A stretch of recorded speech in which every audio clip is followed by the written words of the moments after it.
Vendredi, nous avons parlé de l'ingérence russe dans les élections roumaines. Juste après l'enregistrement, les prochaines élections ont été annulées, ainsi que le dernier tour des précédentes élections présidentielles. Qui essaie donc de voler les élections roumaines? Est-ce la Russie, l'Union européenne ou les deux? Nous allons nous pencher sur ces questions aujourd'hui sur Trumpet World en français.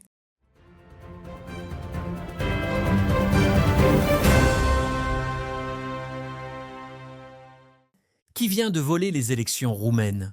Nous avions déjà parlé de la campagne menée par la Russie, largement sur le réseau social TikTok, pour manipuler l'opinion publique en Roumanie.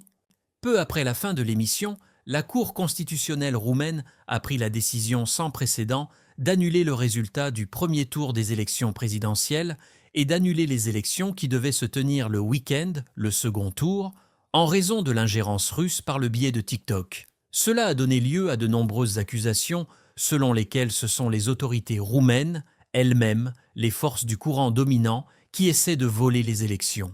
Que se passe-t-il donc en Roumanie?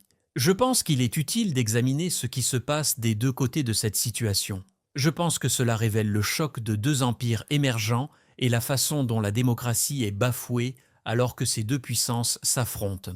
Pour nous aider, je suis accompagné de Jérémy Jacques, spécialiste de la Russie et de l'Asie. Alors Jérémy, résumez pour nous la situation et expliquez comment la Russie est accusée d'avoir volé les élections roumaines par le biais de TikTok et des réseaux sociaux. Oui, bien sûr. Les électeurs roumains se sont rendus aux urnes le 24 novembre pour le premier tour de l'élection présidentielle, comme vous l'avez dit. Et le résultat de ce scrutin a été choquant. Un candidat inconnu, très favorable à la Russie, est sorti de nulle part et a gagné. Il s'appelle Călin Georgescu et il a obtenu plus de voix que les candidats les plus connus, ces politiciens qui dépensent des millions d'euros pour leur campagne. Georgescu, lui, a déclaré n'avoir dépensé un seul euro sur sa campagne. C'était choquant, non seulement pour les électeurs roumains, mais aussi pour de nombreuses personnes à travers l'Union européenne et les pays d'OTAN, puisque la Roumanie est membre de ces deux organisations occidentales. Les dirigeants de l'OTAN et de l'UE étaient donc extrêmement inquiets, car les retombées de la victoire de Georgescu étaient très claires. Comme vous le savez, il est très favorable à la Russie, il est anti-occidental et il a des opinions très extrêmes. Il a fait l'éloge du passé fasciste et antisémite de la Roumanie, y compris son alliance avec Hitler pendant la Seconde Guerre mondiale. Il n'aime pas non plus l'OTAN, et son leadership signifierait donc encore plus de division et de paralysie au sein de l'OTAN en particulier lorsqu'il s'agit de s'opposer à la Russie. Et sous sa direction, l'UE serait également encore plus inefficace et divisée.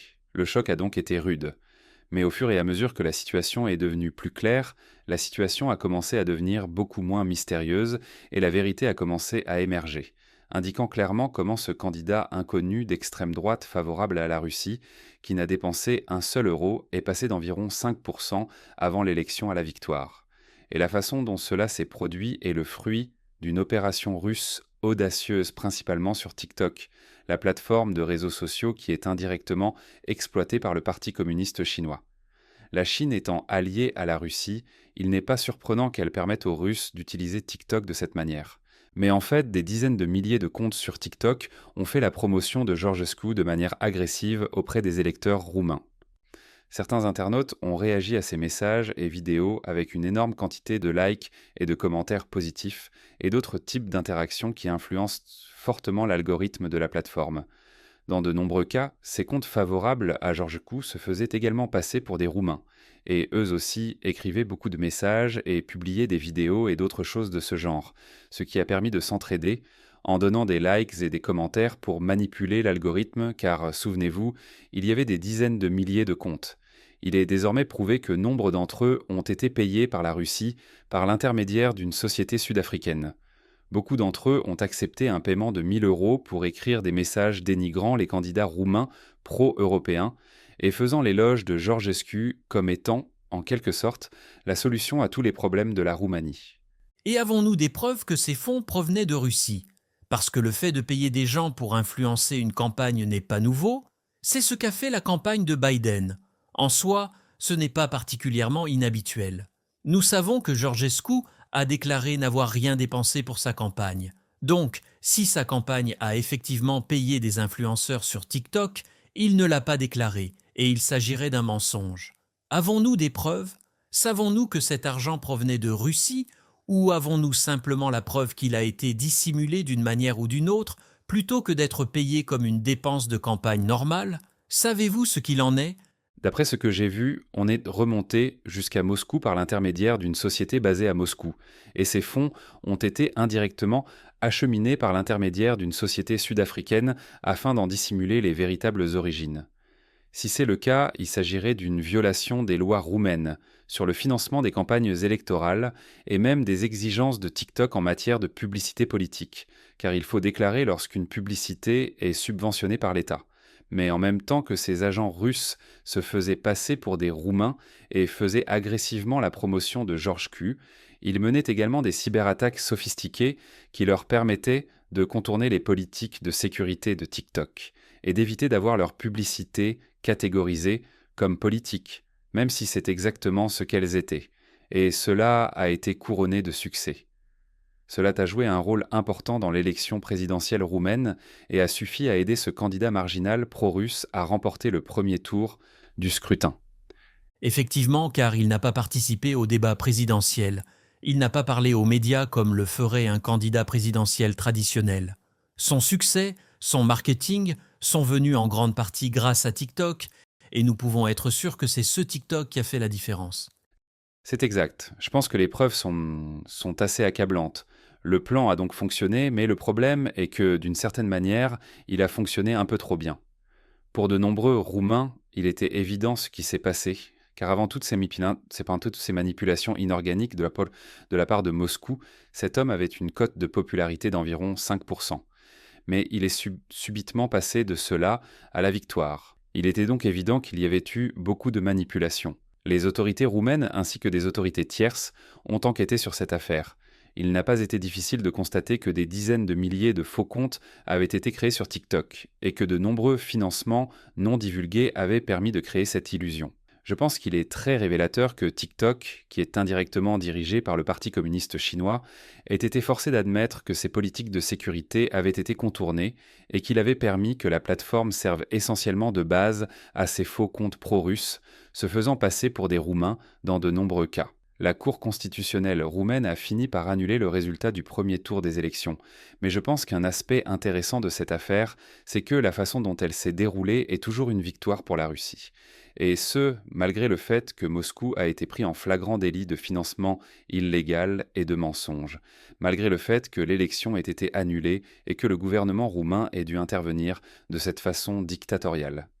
Cela met en doute l'intégrité de l'élection, mais aussi la démocratie roumaine dans son ensemble. Cela donne l'impression que la démocratie est faible et inefficace. Et bien sûr, par contraste, cela donne une meilleure image de l'autoritarisme russe. Donc pour la Russie, il s'agissait d'une stratégie qui ne pouvait pas échouer. Soit elle verrait son homme demain prendre le pouvoir, soit elle remettrait en doute tout le processus électoral et contribuer à démoraliser et à décourager les électeurs. Je pense que vous avez brossé un tableau très convaincant parce qu'il y a beaucoup d'opposition en ligne à cette histoire, des gens qui disent que la Russie n'a pas essayé de voler l'élection. Mais nous savons qu'il y a des influenceurs sur TikTok qui ont été payés et on a pu suivre l'argent jusqu'à Moscou. Nous savons que TikTok a joué un rôle décisif dans l'élection. Et surtout, comme vous le soulignez, TikTok lui-même a indiqué qu'il s'est passé quelque chose de louche en supprimant un grand nombre de ses comptes. Un autre élément très convaincant est l'histoire de l'ingérence électorale de la Russie dans d'autres pays. Elle a déjà été prise les mains dans le sac, en utilisant des tactiques similaires pour tenter d'influencer d'autres élections, par exemple lorsqu'il s'agit d'un référendum sur l'adhésion à l'OTAN. Quels sont les antécédents de la Russie en matière d'ingérence aux élections dans d'autres pays? En effet, vous avez tout à fait raison. Il y a des antécédents. La situation en Roumanie n'est pas du tout un cas isolé. Prenez pour exemple la Moldavie, c'est une ancienne nation soviétique. La Russie administre une partie du pays, la Transnistrie, où elle entretient une base militaire assez grande. Poutine travaille sans relâche à affaiblir le gouvernement moldave, qui est favorable à l'Occident. L'année dernière, il a dépensé quelques 55 millions de dollars sur seules les élections locales afin de corrompre les électeurs et de financer illégalement un parti pro-russe.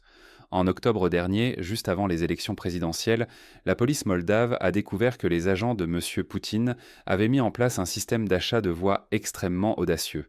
Ils ont dépensé environ 15 millions de dollars au cours du seul mois d'octobre, apparemment pour acheter des voix pro-russes. Les élections moldaves du 3 novembre n'ont finalement pas été favorables à Poutine. C'est surtout à cause des Moldaves vivant à l'étranger qui ont voté pour le gouvernement pro-européen. Mais cela montre que ce qui s'est passé en Roumanie n'est certainement pas un cas isolé. Poutine reste farouchement déterminé à ramener la Moldavie sous son pouvoir. Nous pouvons également nous pencher sur l'ancienne nation soviétique de Géorgie. La Géorgie est une petite nation du Caucase qui a été sous le contrôle de Moscou pendant près de 2 siècles, d'abord au sein de l'Empire russe puis de l'Union soviétique. Mais cela a pris fin en 1991, après la dissolution de l'Union soviétique. C'est à ce moment-là que la Géorgie a obtenu son indépendance.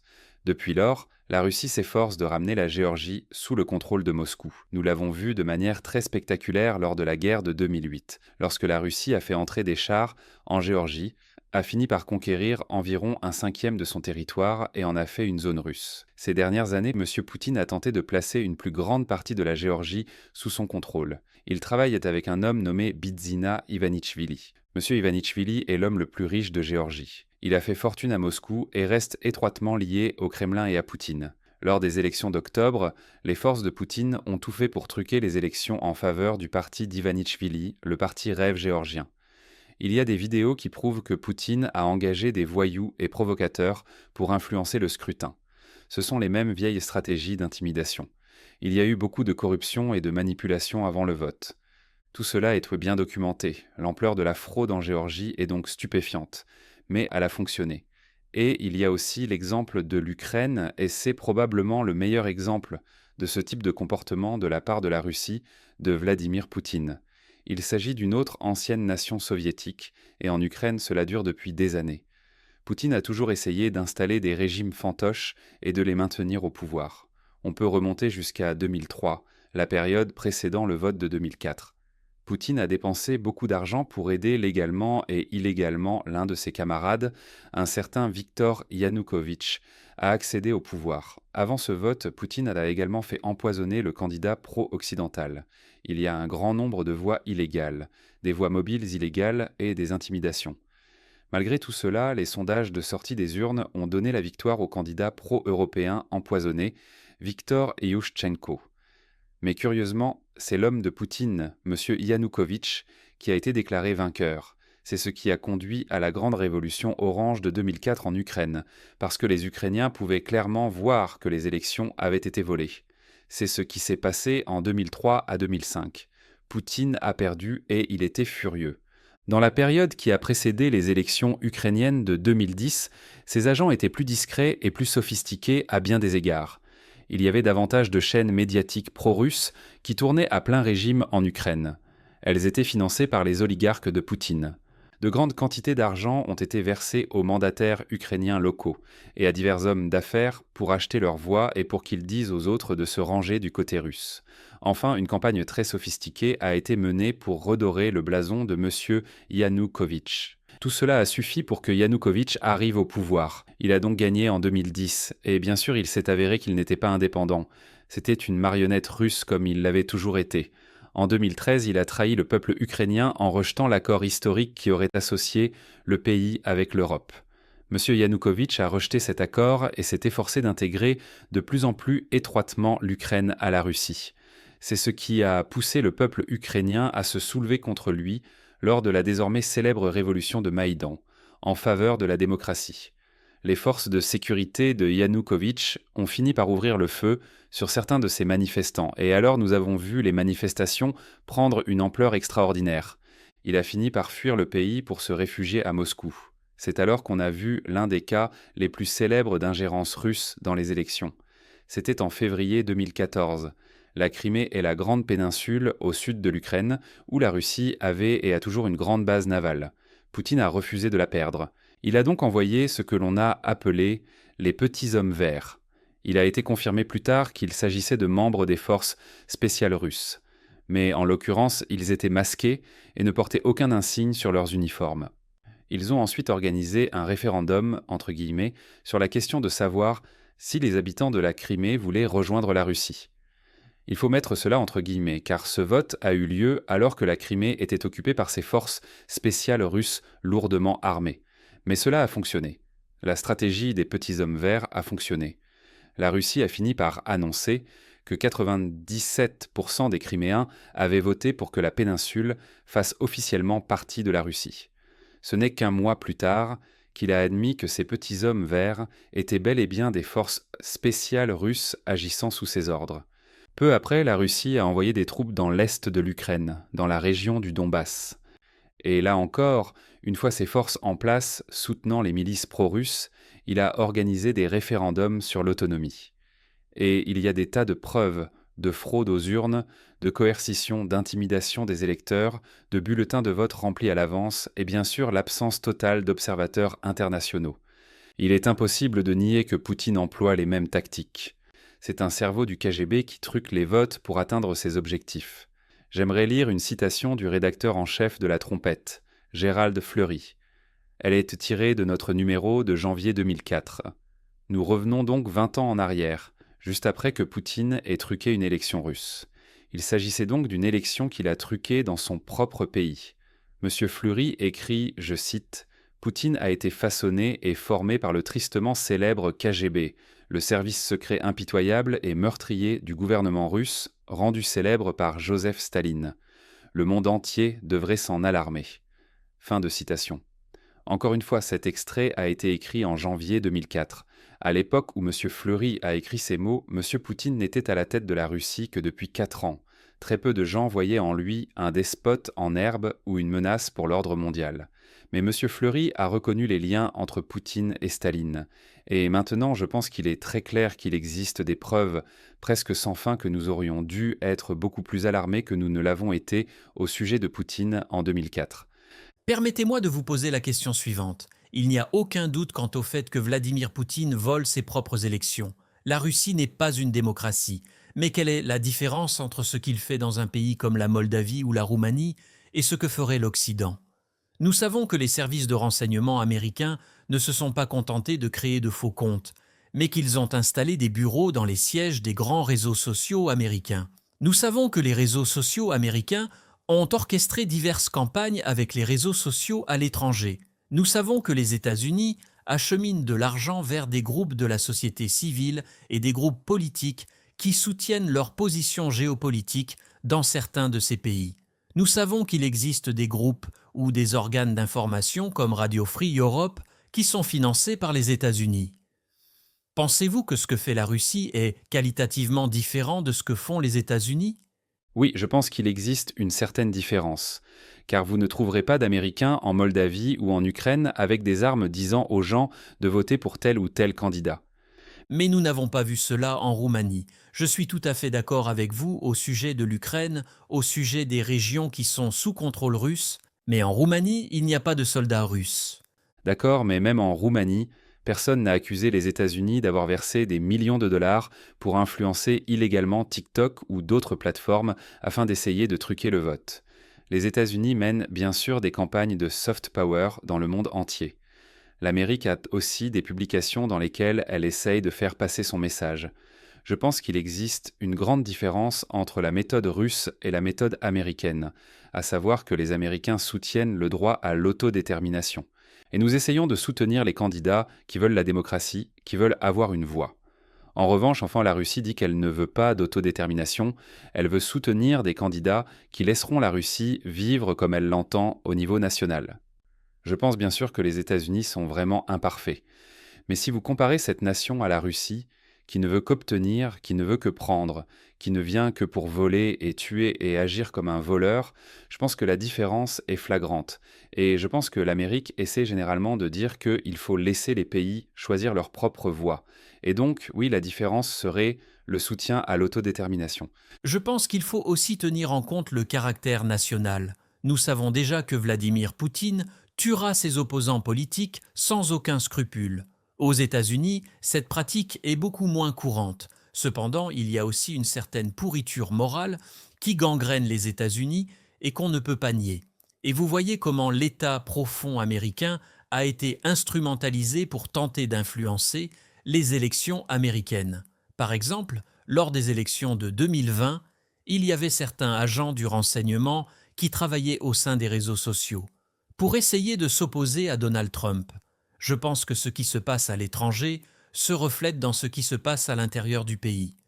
Mais je pense aussi qu'il y a un niveau de mal et un niveau de pourriture morale en Russie qui est bien plus élevé que celui des États-Unis. Je pense qu'il y a certainement eu des hauts responsables américains qui auraient aimé jeter Donald Trump par une fenêtre pendant la campagne électorale de 2020. Ils ne l'ont pas fait parce qu'ils ne pouvaient pas le faire. Les choses n'allaient pas si mal qu'ils pouvaient s'en tirer.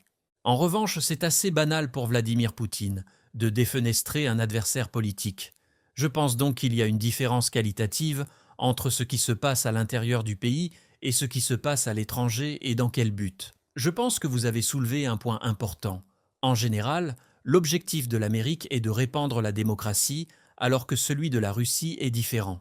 Eh bien, je pense qu'il y a des exemples où l'Amérique est intervenue de façon non démocratique afin d'influencer l'élection d'un candidat favorable à l'Amérique. Je pense que cela arrive. Je pense que même lorsqu'il s'agit de l'histoire du Royaume-Uni, les États-Unis ont exercé une forte pression. C'est un fait assez bien connu qu'au milieu des années 1970, la CIA a exercé une grande influence en essayant de persuader la population du Royaume-Uni à voter en faveur de l'adhésion à l'UE, parce qu'elle pensait que ce serait à l'avantage des États-Unis. Donc, les États-Unis influencent effectivement les élections à leur avantage. Mais je pense qu'il faut tenir compte du caractère et des motivations, et il y a des différences qualitatives. Je pense qu'il faut avoir une compréhension plus nuancée sur cette question, au lieu de dire que tous les deux sont mauvais à un degré égal. Il y a bel et bien des différences. Dans son livre Modern Times, l'auteur Paul Johnson a écrit que l'essence de la géopolitique est de distinguer entre les divers degrés de mal. Nous vivons dans un monde diabolique. Satan est le dieu de ce monde.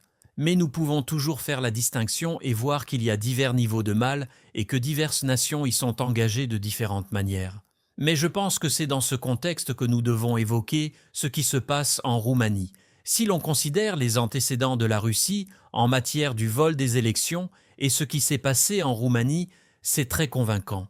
Si l'on considère les antécédents de l'Europe sur cette même question, je pense qu'il est tout aussi évident que la démocratie n'est pas l'objectif principal. Et je pense que nous venons d'être témoins d'un moment très dangereux où l'approche européenne à la démocratie s'applique aux élections nationales, à savoir mauvaise réponse, réessayer. C'est une tendance européenne. En 2001, l'Irlande a voté contre le traité de Nice qui aurait donné plus de pouvoir à l'Union européenne. L'Irlande s'est alors vue répondre « non, ce n'est pas la bonne réponse ». Et en 2002, l'Irlande fait le bon choix, entre guillemets. En 2005, la France et les Pays-Bas organisent des référendums sur la Constitution européenne, donnent une réponse que l'UE n'aime pas. Ils rebaptisent la Constitution européenne le traité de Lisbonne. On dit à la France et aux Pays-Bas qu'il n'y aurait plus de référendum. L'Irlande a eu lui aussi un référendum à ce sujet et a donné la mauvaise réponse. On leur dit « mauvaise réponse, réessayez ». Alors maintenant, nous voyons la même chose se produire en Roumanie. Vous avez voté pour quelqu'un que l'UE n'aime pas, alors il faut réessayer. C'est une tendance. Il ne s'agit pas d'un seul cas. Ce n'est pas quelque chose qui s'est produit uniquement en réponse à l'ingérence russe. Je pense aussi que l'on devrait bien comprendre ceci. En Roumanie, les accusations contre la Russie se limitent à son usage de TikTok pour influencer les électeurs. Pour autant que je sache, il n'y a aucune accusation de fraude électorale. Dans l'ensemble, chaque bulletin de vote correspond à une voix légitime et licite de la part d'un électeur. C'est donc le résultat de ce que les électeurs souhaitaient. La Russie est accusée d'avoir manipulé ce que désiraient ses électeurs. Mais personne ne conteste la procédure de vote proprement dite. En fait, la Cour constitutionnelle roumaine a tenu une audience à ce sujet et a décidé dans un premier temps qu'elle n'allait pas annuler l'élection parce qu'il n'y avait pas de preuve de fraude physique aux urnes ou de quoi que ce soit de ce genre. Aucun pot de vin, aucun achat de voix. Ce n'est que plusieurs jours plus tard que la Cour a annulé le résultat de l'élection en raison de certaines autres choses qui se sont produites. Je pense donc que cela dresse la barre dangereusement basse en matière des justificatifs pour refaire une élection. Il y a effectivement eu des irrégularités. Mais nous vivons dans un monde où les lois sur le financement des campagnes électorales sont extraordinairement compliquées. Et je pense qu'à chaque campagne électorale, aux États-Unis et au Royaume-Uni, certains écopent d'une amende pour avoir enfreint les lois sur le financement des campagnes électorales. Si c'est votre parti, C'est une erreur anodine. Si c'est l'adversaire, c'est un signe de corruption. C'est ainsi que l'on voit les choses, mais cela arrive si souvent. Je pense que c'est parce que les lois sur le financement des campagnes électorales sont extraordinairement compliquées. Nous l'avons vu lors du référendum sur le Brexit, où les accusations d'ingérence russe et de fraude dans le financement des campagnes ont été instrumentalisées pour essayer de justifier un nouveau référendum sur le Brexit. En fait, il y avait un commentateur et activiste en particulier qui a été traîné devant les tribunaux par le biais de poursuites sélectives pour violation du financement de campagne. Il avait même appelé la commission électorale pour demander comment tout faire de manière licite. Mais par la suite, la commission électorale a décidé qu'elle avait donné des instructions erronées et l'ont donc poursuivi en justice. Ces réglementations ont donc servi d'armes par le passé. Nous avons vu Barack Obama écoper d'une amende pour avoir violé ce genre de règles, ainsi que Hillary Clinton. Alors, si le fait de ne pas déclarer correctement ses finances sert de justificatif pour refaire toute une élection, y compris pour le candidat roumain qui aurait payé des activistes sur les réseaux sociaux, on peut donc refaire n'importe quelle élection. C'est d'ailleurs la conclusion de Boris Kalnoky, directeur de l'école des médias Matthias Corvinus Collegium en Hongrie. Il a déclaré « Le raisonnement de la Cour constitutionnelle roumaine pour annuler les élections se repose sur des algorithmes, des influenceurs et un financement de campagne secret. Avec un tel raisonnement, on pourrait annuler toute élection démocratique de l'ère numérique si les autorités n'en apprécient pas le résultat. Je pense donc que nous allons dans une telle direction, car l'Europe a de plus en plus l'habitude de dire « Non, vous vous êtes trompé, réessayez ». Et maintenant, elle le fait dans le cadre d'une élection nationale. Combien de fois devra-t-on refaire les élections? En aval de tout cela, la Pologne a désigné une nouvelle organisation pour certifier ces élections, car cette nation est très polarisée entre un parti favorable à l'Union européenne et un parti qui ne l'est pas. Je pense donc que nous verrons désormais de telles choses se produire lorsqu'il y a des élections en Europe, et nous verrons des procès, nous verrons des tribunaux statuer sur ces questions. Je pense que cette tendance est visible dans la façon dont l'Union européenne est intervenue dans les élections polonaises de l'année dernière. Il y avait bel et bien des preuves très convaincantes que la Russie ait volé l'élection. Je ne prétends pas connaître la bonne réponse à cela, mais je pense qu'il faut regarder les antécédents de l'Europe en matière de vol d'élections. Regardez ce qu'ils ont fait en Pologne, où l'Union européenne a imposé une amende d'1 million d'euros par jour, la sanction la plus lourde jamais imposée, accusant le gouvernement polonais d'ingérence au système judiciaire. Dès que le nouveau gouvernement a été élu, on a annulé l'amende. Le nouveau gouvernement n'a rien fait. En théorie, cette punition existe en tant que mécanisme juridique qui s'applique lorsqu'une nation adopte une loi incompatible avec les traités de l'Union européenne. Mais la Pologne n'a fait que voter pour un autre parti. Puis l'amende a été annulée. Il s'agissait donc d'une amende pour avoir élu un gouvernement que l'Union européenne n'aimait pas. Donc, je pense que l'Union européenne est de plus en plus impliquée dans la manipulation des élections. Et je pense qu'elle le fait de différentes manières, tout comme nous voyons les États-Unis intervenir dans les élections d'une manière différente de la Russie. C'est par le biais d'amendes imposées par les tribunaux européens et par le biais de groupes de la société civile. L'Union européenne verse d'énormes quantités d'argent aux ONG. Elle dispose d'un vaste réseau de ces organisations non gouvernementales dans le monde entier qui diffusent un message favorable à l'UE parce qu'elles sont conscientes d'où viennent leurs avantages. Si la Russie faisait la même chose, nous crierions à l'injustice et à la corruption. Mais nous ne le faisons pas pour l'Union européenne. Nous avons tendance à vouloir trouver un protagoniste. Il y a un protagoniste et un méchant. Et je pense que ce que nous voyons en Roumanie, c'est trop simpliste. Ce qui se passe, c'est que la démocratie elle-même est bafouée. Et je pense que nous voyons la fragilité de la démocratie.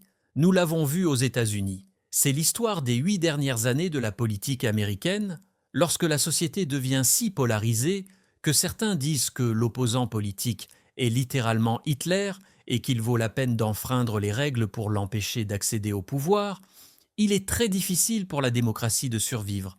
Et maintenant, en Europe, c'est l'UE et même l'OTAN contre la Russie. Les deux côtés sont maintenant prêts à modifier les règles pour obtenir ce qu'ils veulent. Alors, comment la démocratie peut-elle survivre dans ce genre d'environnement? Je pense que vous soulevez un excellent point à ce sujet. Et c'est pourquoi je dis que, d'une certaine manière, les Russes avaient une stratégie infaillible en Roumanie. Dans le meilleur des cas, elles réussiraient à installer un homme aligné sur les intérêts russes et contre l'OTAN et l'Union européenne. Mais même dans le pire des cas, si leur subterfuge était découvert, ils finiraient par jeter une ombre sur la démocratie. Ils finiraient par l'exposer comme étant très faible et inefficace. Ils exposent le même l'UE comme étant dictatoriale, perception qu'elle n'aime pas du tout. Mais je suis tout à fait d'accord pour dire que la réponse des tribunaux à cette question et l'annulation des résultats jusqu'à ce qu'on obtienne les résultats désirés donne l'impression que la démocratie est faible et inefficace. Et cela fait briller le modèle russe d'autoritarisme par comparaison. Il est donc difficile de savoir qui a fait preuve d'un pire comportement dans cette affaire, les Russes ou les Européens. Mais une chose est claire, et c'est que la Russie profite lorsque les gens en viennent à poser une telle question. Oui, je pense que c'est un très bon point. Et c'est peut-être là le plus grand objectif de la Russie. Je pense qu'en ce moment, Moscou croit que si la démocratie perd, elle gagne. Car Vladimir Poutine tire une grande partie de son pouvoir idéologique, du fait qu'il mène le monde dans la direction de l'homme fort. Et c'est même, je pense, une partie de la raison pour laquelle il soutient Bachar el-Assad. Il y a aussi des raisons géopolitiques. Mais Poutine est en quelque sorte la figure de proue antidémocratique. Et donc, si la démocratie est vaincue, c'est une victoire pour lui. Nous nous attendons également à l'essor d'un leader fort en Europe. Et nous voyons actuellement que la démocratie n'arrive pas à procurer à l'Europe des dirigeants forts. La société devient de plus en plus polarisée, ce qui rend encore plus difficile l'émergence d'un leader fort issu de la démocratie. L'Europe est entourée de crises. Elle est encerclée et attaquée à bien des égards par une Russie agressive. Nous voyons la Syrie s'effondrer et menacer d'envoyer encore plus de réfugiés en Europe. Pour les Européens, Poutine a un certain attrait, surtout lorsque la démocratie est discréditée, car lorsque la démocratie perd son statut moral élevé et n'est plus perçue comme une forme de gouvernement moralement supérieur, il ne semblera plus être un compromis pour s'en débarrasser au nom d'un leadership fort. Je pense donc que tout cela conduit à l'émergence du leader fort en Europe que nous attendons depuis longtemps. Et je pense que ceux qui désirent ce genre de leadership considèrent peut-être ce que fait la Russie comme une victoire également. Mais cela est en train de changer radicalement l'Europe. Lorsqu'il y a un leader fort à la tête de l'Europe, le continent peut devenir un rival agressif pour la Russie qui risque de causer beaucoup de souffrance à Vladimir Poutine. Je pense donc qu'en discréditant la démocratie, il ouvre également la voie à beaucoup de souffrance pour lui-même. Et je pense que je devrais me référer à l'article du rédacteur en chef de La Trompette, Gérald Fleury, des dirigeants mondiaux qui n'ont plus d'esprit humain. Cela décrit parfaitement le monde qui prend forme autour de nous. Le livre de Daniel décrit ces hommes forts comme ayant le cœur d'une bête. Et M. Fleury dit qu'ils ne se comportent même plus comme des êtres humains. Ils sont si belliqueux, si égoïstes, et si dépourvus de tout frein moral dans la poursuite de leur intérêt personnel, qu'ils sont semblables aux bêtes. Et M. Fleury écrit, je cite, « Ces dirigeants bestiaux et ces empires bestiaux, qui s'affrontent et écrasent des millions et des milliards de personnes, constituent une fin horrible à la rébellion de l'humanité contre Dieu. » Et je pense qu'à bien des égards, nous avons eu un petit avant-goût de cela avec ce qui s'est passé en Roumanie et au-delà, en Europe de l'Est. Nous voyons cette puissance bestiale monter en puissance en Europe. Et nous voyons déjà en Russie un leader mondial avec un cœur de bête. Nous commençons à voir les gens se faire écraser entre les deux, et la démocratie est bafouée. Que ces fraudes soient effectuées par l'État profond des États-Unis ou de l'Union européenne, ou de manière plus flagrante par la Russie de Vladimir Poutine, tout cela conduit à l'écrasement de l'humanité. Nous assistons donc à la montée de ces hommes forts, ces hommes au cœur de bête que décrit M. Fleury. Or, comme l'écrit M. Fleury dans cet article, cela prend fin au retour de Jésus-Christ. Nous vivons un moment clé et nous sommes témoins des temps des nations et de l'essor de tous ces dirigeants au cœur de bête. M. Fleury écrit « Nous sommes déjà profondément plongés dans les temps des nations. Vous pouvez voir cela se produire. Regardez l'Iran, regardez l'Europe en particulier et l'Asie. » Et il dit plus loin « Et la puissance des armements et des armes qui prolifèrent sur terre aujourd'hui devrait véritablement rendre la réalité des avertissements du Christ très réelle pour nous. » Je pense donc que la démocratie touchera bientôt à sa fin et que nous sommes déjà à l'heure des bêtes. C'est ce qui ressort de cette situation. Or, la bonne nouvelle, c'est que cela nous mène directement au retour de Jésus-Christ.